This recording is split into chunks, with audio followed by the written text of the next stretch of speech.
there are two kinds of Ajahn Chah, or many Ajahn Chahs really, but he would be a lot more circumspect, speak a lot more generally when he was speaking to a large group of people, and if there are lay people present, then obviously much more vague.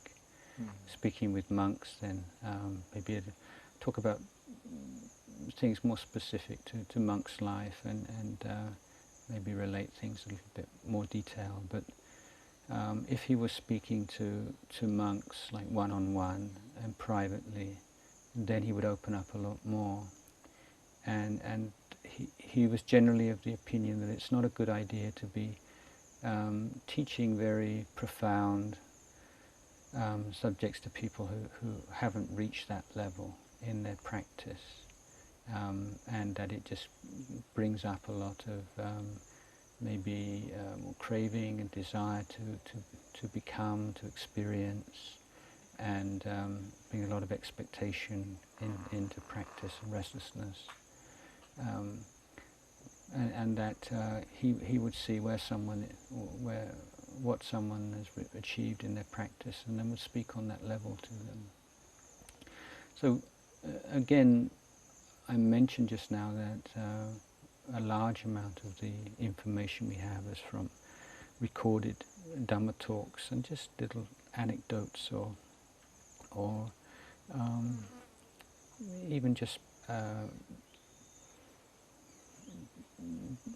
relating that, or in such one year, he met such and such a monk here and there, and just piecing it together.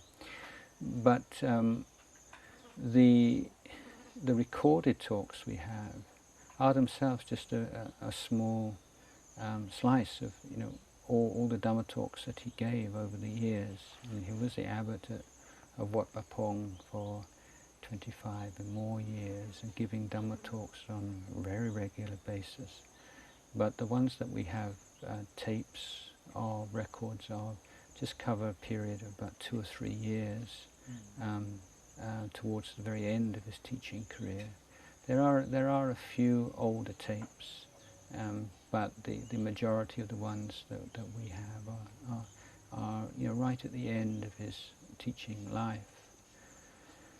So even that source of information is very incomplete.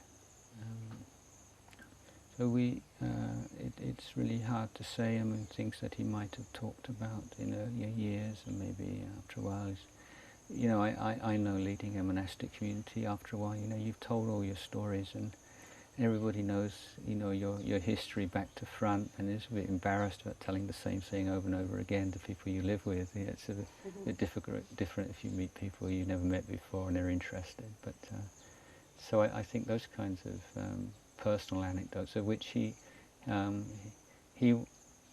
didn't talk about himself very much. I mean, given, as I said, that the number of talks we have is, as a percentage of all the talks he gave, is very small, but still, I mean, hundreds of hours, and there's very slim pickings, to find occasions when he talks about himself.